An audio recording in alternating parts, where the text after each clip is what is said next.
Yesterday, the Red Sox made what I think is a really smart roster move. They also suffered a really important injury.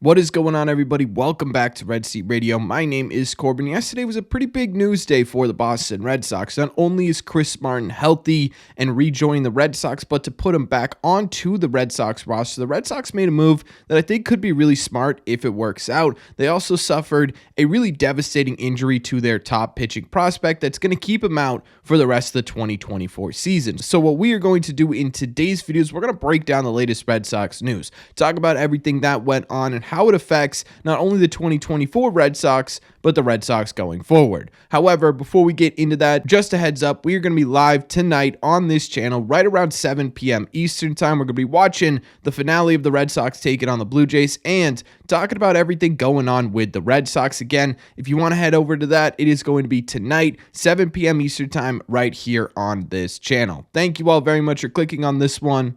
Let's get into it.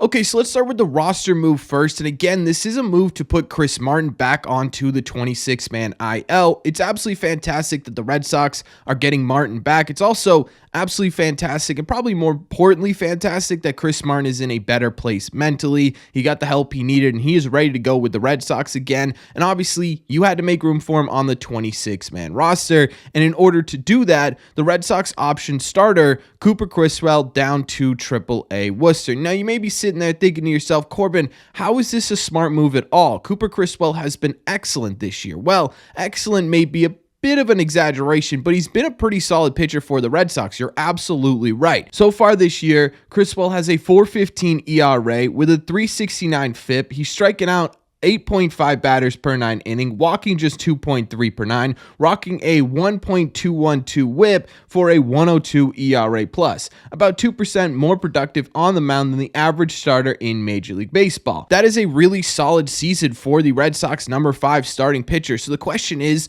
why is this a smart move? Well, it has a lot to do with the Red Sox schedule over the next 15 days, because for those of you who do not know, the minimum amount of time required for a pitcher to stay in minor league baseball before they can be recalled to Major League Baseball is 15 days. The Red Sox have a bit of an interesting schedule. They have 3 off days during that time, both tomorrow, one next Thursday, and another one in the Monday after that, which means hypothetically here, the Red Sox could possibly get away with a 4-man rotation for the most part during that time without having to mess with the Red Sox rotation off days. Basically, what I'm saying here is that hypothetically, they could get away with a 4-man rotation for the next 15 days. Now, there is going to be a stretch here where they are going to need someone else to fill that 5th-man spot, whether that be a bullpen game or calling someone up from minor league baseball to take care of that. However, outside of that, there are enough off days over the next 15 days to make this move make sense, which to me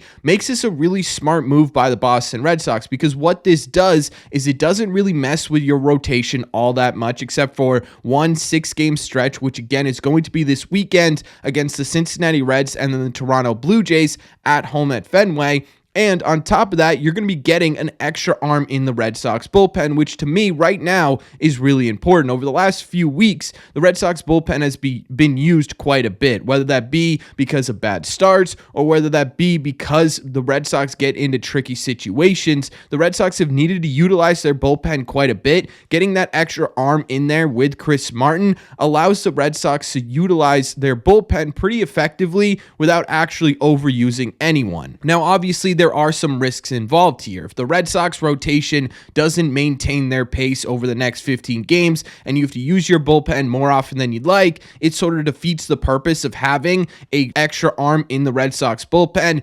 If the Red Sox need to use more bullpen games than they originally anticipated, you're going to end up not in a good place either way, but it's a risk, right? It's a risk that the Red Sox were willing to take, and if it plays out, it could be really, really smart. Now, in terms of Cooper Criswell himself, he absolutely did not deserve this demotion. He has been pitching really well. We just went over his statistics, and I don't think he's going to be in AAA very long. I genuinely think that this is just simply a manipulation of the roster, and Cooper Criswell got stuck in the middle somewhere. In terms of what the move could actually look like when they end up having to put Criswell back and find a more permanent home for both Criswell and Martin, I'm guessing it probably is going to either be a demotion of Cam Boozer, who does have some options left, or a DFA of one of Anderson or Keller, who are sort of filling that white flag bulk inning reliever role at the same time, right? You don't need both of them in your bullpen right now. So I personally think it'll end up being a DFA of one of those guys, but it could be a whole host of things. Again, I really don't think Cooper Criswell is going to end up in AAA for very long. One name I would keep an eye on as someone who could come up and make a spot start if they need one in that 6-game stretch is Josh Winkowski. He's been pitching pretty well down in AAA. That could be a guy they call on to bring back up and have him make a spot start or two during this 15-game stretch. But again, you take a look at why this is a smart move. I don't think it's because of optioning Cooper Criswell specifically. Again, he's been really good this season. It's because they're trying to manipulate both the roster with the schedule, and if it works out, it could work out really well for this team. So overall, again, do I love Cooper Criswell being optioned? Absolutely not. Do I think this could be the right move for the Boston Red Sox if it works out? Yes. Is it a bit risky? Absolutely. However, that's not the only news the Red Sox had yesterday, and this one, not exactly as fun to talk about, but before we get into that, do me a favor. Make sure you guys have hit that subscribe button if you haven't already. If you're new here, we talk Red Sox content almost every single day. Also, make sure you guys have hit the like button on this video as well. Not only does it help these videos out a ton, but it's the best way you can let me know that you're enjoying the content we are putting out. Thank you all very much for doing so. Let's talk about the other not so fun news. The other bit of news the Red Sox announced today is certainly not as entertaining as the first bit of news, and that is that Luis Perales, the Red Sox top pitching prospect, and now the number 57 prospect in baseball, according to Baseball America, has been placed on the IL and will be receiving Tommy John surgery next week, effectively ending his 2024 season and possibly ending his 2025 season as well. And for the Red Sox and Luis Perales, this is really not good news because Perales was really emerging as one of the game's best pitching prospects this season. He was dominating a whole lot of people. Now, he spent most of his year in high A baseball where he had a 3.42 ERA with a 2.03 FIP, striking out a ridiculous 39.7% of the batters he faced. And just recently, he was promoted to Double-A baseball. He was really making strides towards Major League Baseball this season, and he carried over that performance into Double-A